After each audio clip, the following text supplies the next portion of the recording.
It was good to be back in the wilderness again, where everything seems at peace. I was alone, just me and the animals.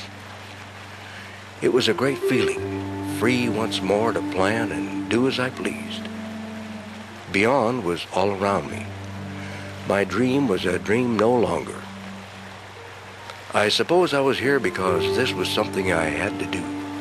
Not just dream about it, but do it. I suppose, too, I was here to test myself.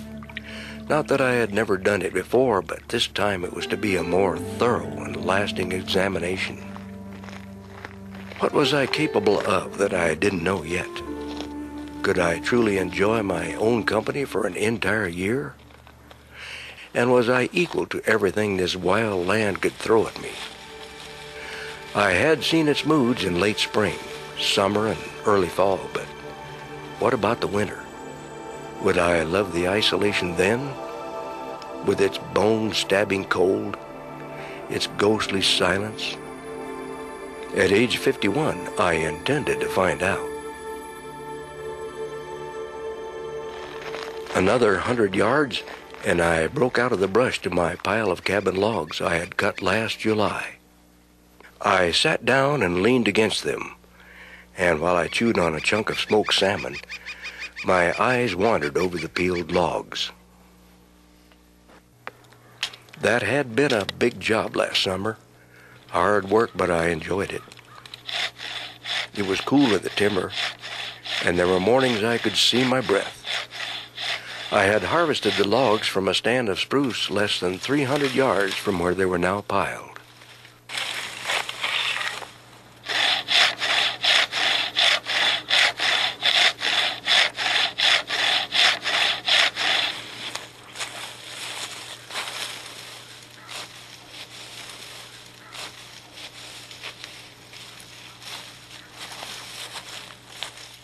The logs were a great deal lighter now than they were then, and could be handled easily enough.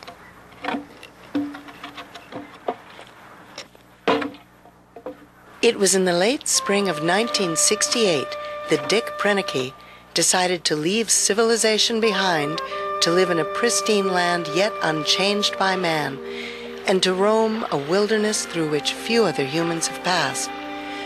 While carving out a new life in this remote valley known as Twin Lakes, Dick would not only keep daily journals, but would film his Alaskan odyssey with the help of a tripod-mounted camera. It was time to be moving on. I was anxious to get to Spike's cabin to see if it was the way I had left it last September.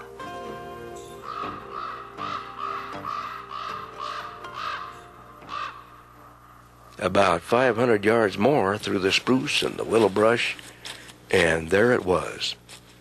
Its weather-grade moose antlers spreading just below the peak of the roof, a tin can on its stovepipe, and its windows were boarded up. The cabin had everything needed to set up housekeeping until my own cabin was completed. A good stove, 2 bunks, and a roof that didn't leak. I carved a mallet head out of a spruce chunk, augered a hole in it, and fitted a handle to it. This would be a useful pounding tool, and I hadn't had to pack it in either.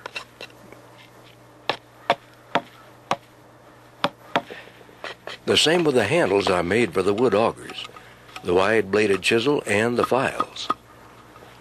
Much easier to pack without the handles already fitted to them.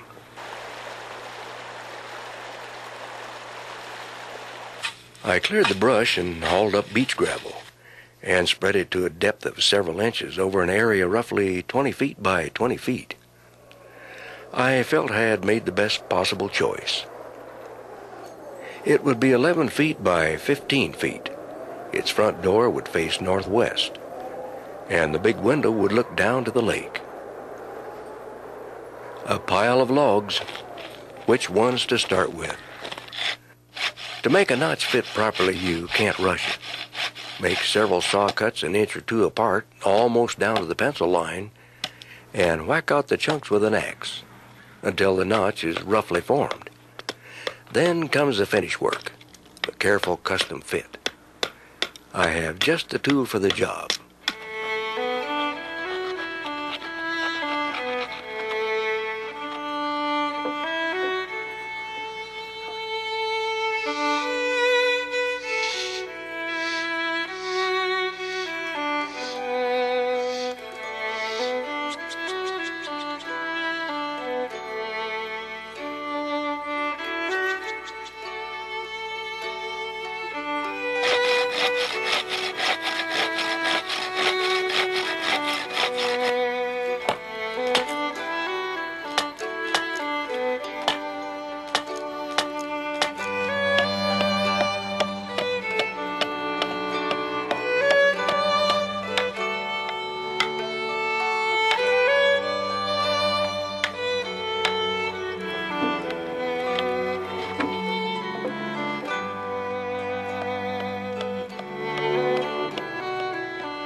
One log in particular required considerable hewing to straighten it.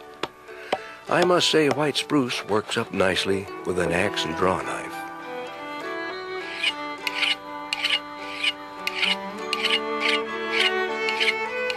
Enough for this evening. The job has begun. Tomorrow should see more working and less figuring.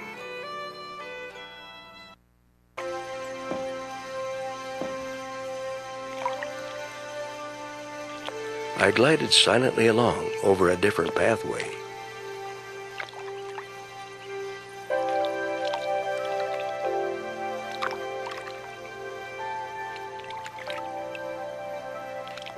The cabin is growing. 28 logs are in place. 44 should do it, except for the gable ends and the roof logs.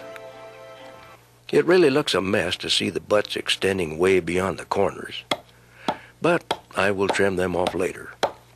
You can't rush it. I don't want these logs looking as though a Boy Scout was turned loose on them with a dull hatchet.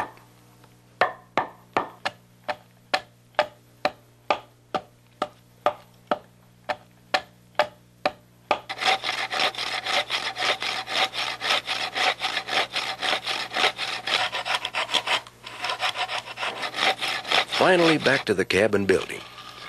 I'm a better builder than I am a farmer anyway. 38 logs are in place, and I am almost ready for the eave logs. I cut the openings for the big window, the 2 smaller ones, and the opening for the door.